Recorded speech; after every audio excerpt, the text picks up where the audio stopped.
های های ازی هیم ازی هایم ازی چه محصولی تولید و کردی. سلام شیر فرهاد، صبح بخیر. ازیم سالمه ها. چی کار داری میکنی؟ دارم تاییدیه یه محصول جدید مانا بزنم. محصول جدید؟ هایی سومپا 132 بیت. این چه فرقی میکنه با اون قبلیه؟ هایی او آنتنش رو بیت، ای آنتنش زیره.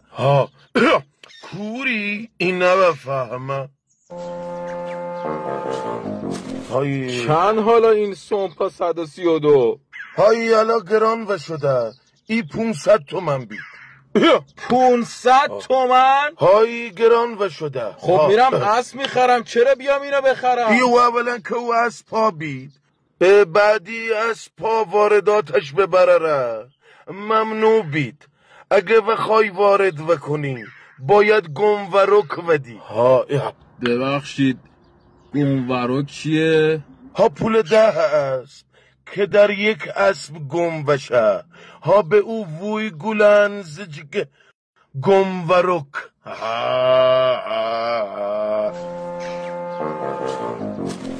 کدوم دیوانه میاد اینو بخره 500 تومن آخه؟ هایی علا برا همی 20,000 براره ای تو صف میدن، جلو هم پول و زدن.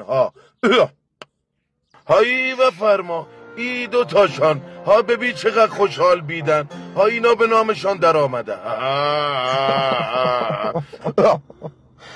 اون وقت داری 20,000 تا از اینا بدی به مردم؟ 20,000 تا نه، ای همی بید.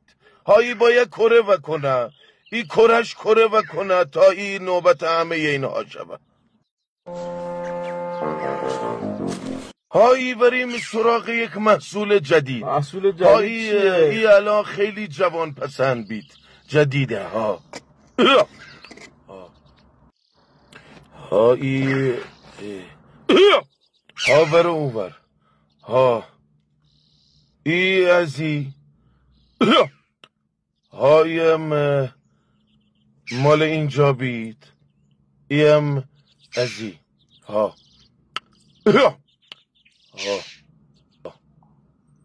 بفرما. چی شد الان این؟ هایی الا پر آپشنه، ای اسمشم خوی کلیک آر بید. چه فرقی کردی؟ فقط پالونش عوض شد. هایی الا ای پر آپشنه.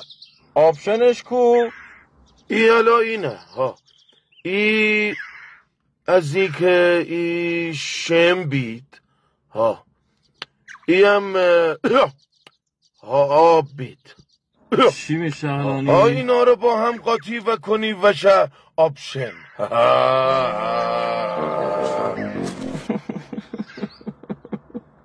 دیوانه ها. اصلا دیوانه این نبفهمه. بوا تو اینجا چی کار بکنی؟ بوا منم از این سومپاها بخوام. بوا هیچی نبگو، ای سومپاها مال ای برره یا بید. برا تو از پا وارد وکنم. ورو پیشم وا. چشم. قربان قدت. ای عجب محصولی تولید بکردی.